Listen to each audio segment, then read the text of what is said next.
আজ করে দেখাবো ইন্দুবালার সেই বিখ্যাত কচু বাটা।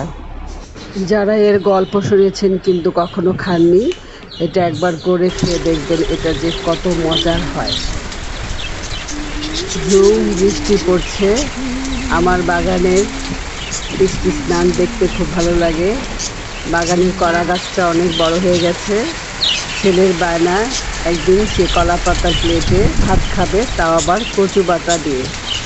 তাই আজকে চলে আসলাম কচু বাটার রেসিপিটা তৈরি করে দেখাতে আপনাদেরকে। একবার করে খেয়ে দেখবেন, কচু বাটা যে এত মজা, না করে খেলে বুঝবেনই না এটা যে এত মজা হয়। তাই চলুন কীভাবে আমি এটা তৈরি করেছি দেখাই আপনাদেরকে।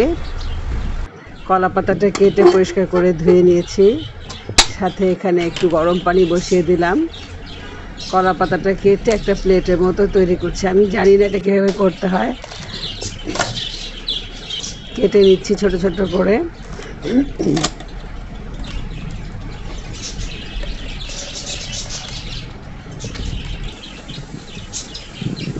কলা পাতা কাটা হয়ে গেছে, এগুলো আমি পরিষ্কার করে ধুয়ে নিয়েছি। এখন এই কচু, এখানে আমি নারকেলি কচু নিয়েছি। এটা দেখতে উপরেরটা একটু খয়েরি কালারের হয়, এটা খেতে বেশ মজা, গলা চুলকায় না, খুব মজা হয়। এটা দিয়ে কচু ভাজি, কচু ঘন্ট, আজকে করছি কচু বাটা। আমি নিয়েছি উপরের ডাটার নিচের অংশটা, এটা একটু নরম থাকে। এখন এটাকে ছুলে পরিষ্কার করে ধুয়ে 4 ফালি করে কেটে নিব। কেটে এটাকে আমি একটু গরম পানিতে 1 মিনিটের মতো ব্লাঞ্চ করে নিব, যাতে যদি কোনো জার্মস না থাকে বা ময়লা না থাকে। আর এটাতে এই কচুতে গলা ধরে না,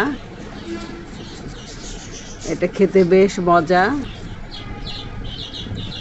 আমি একদম কচুটার প্রথম অংশটুকু নিয়েছি। এটা প্রথম অংশটা একদম নরম থাকে।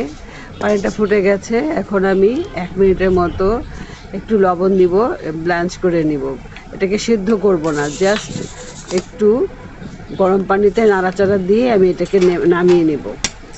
নামিয়ে এটাকে আমি গ্রেট করে নিব। 1 মিনিট আমি ব্লাঞ্চ করে নিলাম, যেন কোনো প্রকার জার্মস বা গলা টলা না ধরে। গলা এমনিও ধরে না এই কচুতে। হয়ে গেছে, এখন এটা উঠে নিব।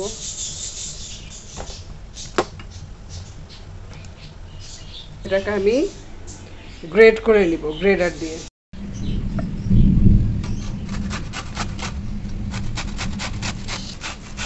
গ্রেট করে নিলে এটা বাটতে সুবিধা হয়, বাটাটা খুব মসৃণ হয়। গ্রেট করা হয়ে গেছে, এখন এগুলোকে মিহি করে বেটে নিব।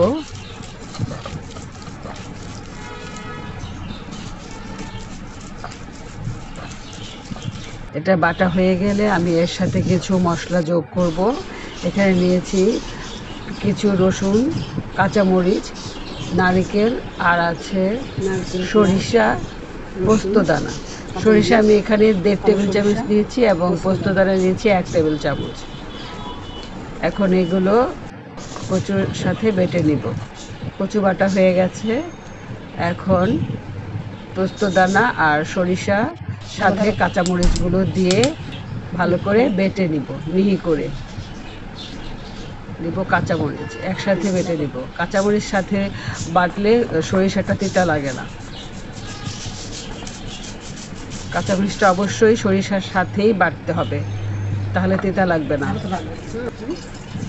এখন দিয়ে দিচ্ছি রসুন। রসুনটা বাটা হয়ে গেলে তারপরে দিয়ে দেব নারকেল কোড়া। এখানে আমি আমার স্বাদ মতো সব কিছু দিয়েছি, কারণ আমি এখানে কচুটা একটু বেশি দিয়েছি, কারণ আমার বাসার সবাই ভর্তা খেতে খুব বেশি পছন্দ করে, তাই আমি একটু বেশি করেই তৈরি করছি। আপনারা আপনাদের প্রয়োজন মতো কম বেশি বাড়িয়ে নেবেন।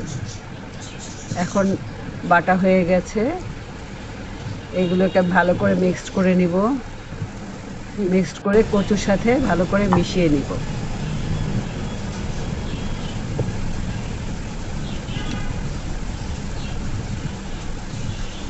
সবশেষে কিছু সরিষার তেল দিয়ে মেখে পরিবেশন করব।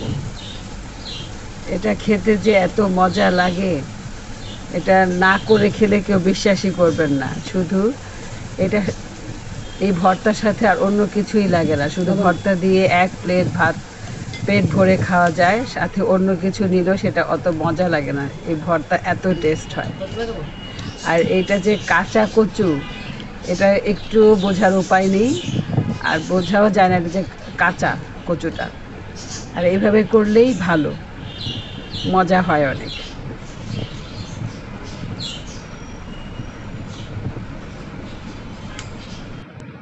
এখন আমি একটু সরিষার তেল দিয়ে মেখে নিব।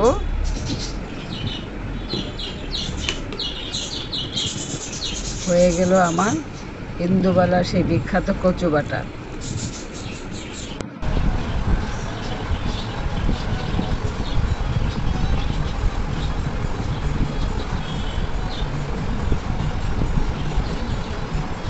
এটাকে আমি কলা পাতার উপর রেখে উপরে সামান্য একটু তেল দিয়ে গার্নিশ করে নিয়েছি। এখন এটা খাওয়ার জন্য পুরোপুরি প্রস্তুত। আপনারা অবশ্যই আমার মতো করে তৈরি করে খেয়ে দেখবেন, খুব ভালো লাগবে। এখানে আমি পোস্ত দানা দিয়েছি, অবশ্যই আপনারা পোস্ত দানাটা দিবেন। এটা দিলে অনেক মজার একটা ফ্লেভার আসে, আর টেস্টও খুব ভালো আসে।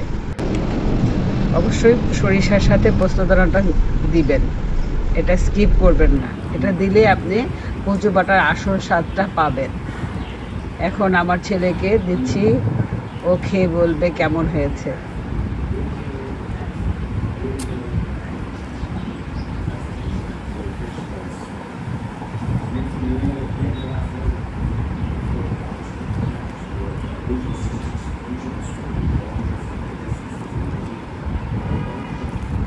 ওর কাছে তো অনেক ভালো লেগেছে। আপনাদের কাছে কেমন লেগেছে আপনারা অবশ্যই এটা বানিয়ে খেয়ে দেখবেন।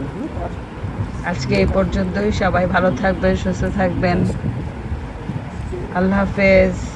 আর আমার ভিডিওটা ভালো লাগলে অবশ্যই একটা লাইক, শেয়ার, সাবস্ক্রাইব করে আমার পাশে থাকবেন। সবাই ভালো থাকবেন। খোদা হাফেজ।